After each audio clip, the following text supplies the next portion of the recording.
দেখলামও BNP ক্ষমতায় এসে আওয়ামী লীগের রাজনীতি করার পথ সহজ হয়ে গেল কেমনটা মনে হচ্ছে। এই যে বলছে যে বিভিন্ন জায়গায় আওয়ামী লীগের কার্যালয়গুলো খোলা হচ্ছে, খুলে দিচ্ছে, জয় বাংলা স্লোগান দিচ্ছে এবং বিএনপির নেতারা গিয়ে গিয়ে খুলেও দিচ্ছে এরকম। তাহলে কি বিএনপি ক্ষমতা আসার কারণে আওয়ামী লীগের রাজনীতি করার পথটা সহজ হয়ে গেল কিনা? খুব স্বাভাবিক, যেটি রাজাকে ভাই বলেছেন, সেই কারণে আওয়ামী লীগ খুশি। অন্তত রাজাকে ভাইয়ের এই পর্বের এই বক্তব্যে আমি সম্পূর্ণ একমত। সবাই খুশি, আমরা সবাই রাজা। এখন বিষয় হচ্ছে যে শুধু আওয়ামী লীগ বিএনপি বা যার যা জায়গা থেকে খুশি তা না। দেখুন, এটি বাস্তবতা। বাংলাদেশের মানুষ যে দলই করুক না কেন, আমি সবসময় একটি কথা বলি, 80 থেকে 90% মানুষ মুক্তিযুদ্ধের চেতনায় বিশ্বাসী। সেই মানুষগুলোও খুশি। মানুষের মধ্যে তো একটা আতঙ্ক ছিল, একটা আশঙ্কা ছিল, অথবা আর একটা অংশের মধ্যে আশাবাদ ছিল জামাত ক্ষমতা চলে আসছে। ম্যাটিকুলাস ডিজাইন দিয়ে হোক, সেটা ইঞ্জিনিয়ারিং করে হোক বা মেকানিজম করে হোক, জামাত ক্ষমতায় চলে, অথবা ভোটের মাধ্যমে, মনে করেন যে কোনো কোনো একটা অংশ তারা বলছিল ভোটের মাধ্যমে জামাত চলে আসবে, তারা ঠিকই বলছিল, আবার আতঙ্কেও ছিল। আপনি নিশ্চয়ই, আমি আর কাউকে না দিয়ে উদাহরণ না দিই, আমি তো একজন সিটিজেন হিসেবে, একজন সাধারণ মানুষ হিসেবে আমি তো চাই স্বাধীনতার বিরোধী কোনো শক্তি না আসুক। হ্যাঁ, সেদিক থেকে আমিও খুশি, অন্তত এই জায়গা থেকে। সেটাই বলছি, জি ভাই, সবাই খুশি। এটা তো বলতে হবে। তার কারণ এই যে স্বাধীনতা 54 বছর পর এসে এখনো এই যে এনসিপি, আমি সব নেতাদের কথা বলছি না, এনসিপির বিশাল একটা বিশেষ একটি অংশ অথবা জামাতের একটা অংশ, তারা মুক্তিযুদ্ধকে যেভাবে খাটো করেছে, এটা তো মেনে নেওয়া যায় না।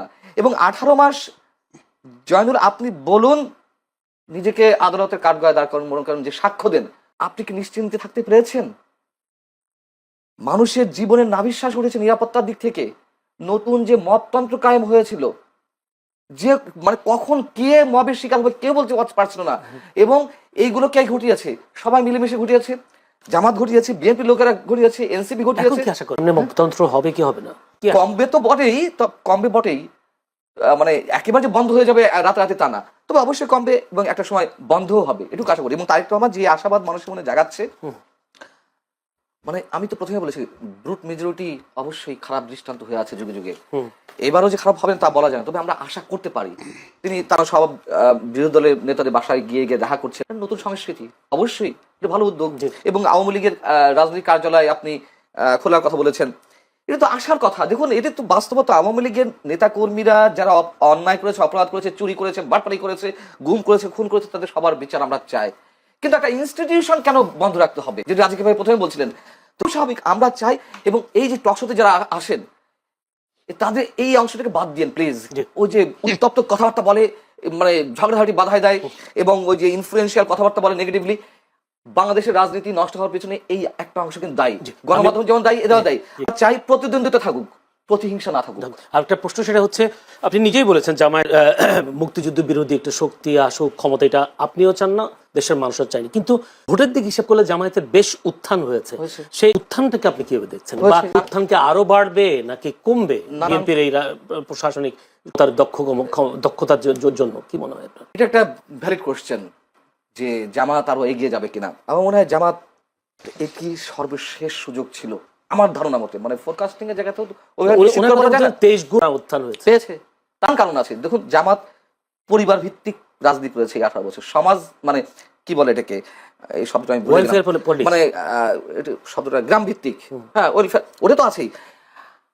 জামাতের রোকন সদস্য সম্ভবত 2008 সালে ছিল 15,000, সেটি বেড়ে হয়েছে, আমি দ্য ডিপ্লোম্যাটের পরিসংখ্যান বলছি, দ্য ডিপ্লোম্যাট বা বাংলাদেশের বিভিন্ন গোয়েন্দা সংস্থার রিপোর্ট অনুযায়ী বলেছে। আওয়ামী লীগের সময় 2023 সেপ্টেম্বরে, 2024 জানুয়ারি নির্বাচনের আগে 2023 সেপ্টেম্বরে দ্য ডিপ্লোম্যাট একটা নিবন্ধ দিয়েছিল, প্রকাশ হয়েছিল। ওইখানে দেখাচ্ছে যে 15,000 থেকে তারা এই 15 বছরে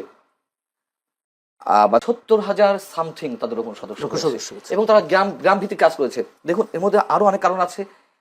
তাহলে আওয়ামী লীগের দমপীড়ন ওদেরকে আরো উত্থান বাড়িয়ে দিল। এটা অবশ্যই তাদের প্রতি কৌশল, তাদের রাজনৈতিক কৌশলগুলোকে আমি স্যালুট করি। তাদের যে সাংগঠনিক ভিত্তি, আপনি ইচ্ছা করলেই টাকা দিয়ে যে কোনো দলের সদস্য, প্রেসিডেন্ট মেম্বার হয়ে যেতে পারেন। আমি চ্যালেঞ্জ করে বলছি, কয়েক কোটি টাকা, মানে দল বুঝে অবস্থা। তো শিল্পপতিরা হচ্ছে না, বড় বড় পদে যাচ্ছে না বড় দুই দলে। জামাতে এটি সম্ভব না। এবং এর আগেও বলেছি, জামাতের প্রত্যেকটা ছেলে বা মেয়ে যাই হোক, ছাত্র শিবির করার পর তাদের অর্থনৈতিক স্বাবলম্বী হওয়ার নিশ্চয়তা রয়েছে। তাদের ব্যাংকিং সেক্টর, তাদের অর্থনৈতিক যে সেক্টরগুলো অসাধারণ। যে দলে যেমন টাকার অভাব হয় না, চাঁদাবাজি করতে হয় না, ঠিক একইভাবে যারা শিবির করে আসে, ছাত্র সংগঠন করে আসে, তার চাকরি বাকরি হবে না। এদিক থেকে জামাতের রাজনৈতিক কৌশল অতুলনীয়, অভাবনীয়, অনেকটা কমিউনিস্ট পার্টি টাইপের, আগে যেমন কমিউনিস্ট পার্টি যে প্র্যাকটিসটা করতো। যাই হোক, কিন্তু এই যে ভোট বাড়লো, দেখুন আমার কিন্তু এই ভোটে অনেকেই বলছে যে 100% সহি শুদ্ধ তো আগের দিন থেকে ভোট মারা শুরু হয়েছে, সিল মারা শুরু হয়েছে, কিছু না কিছু ঘটেছে।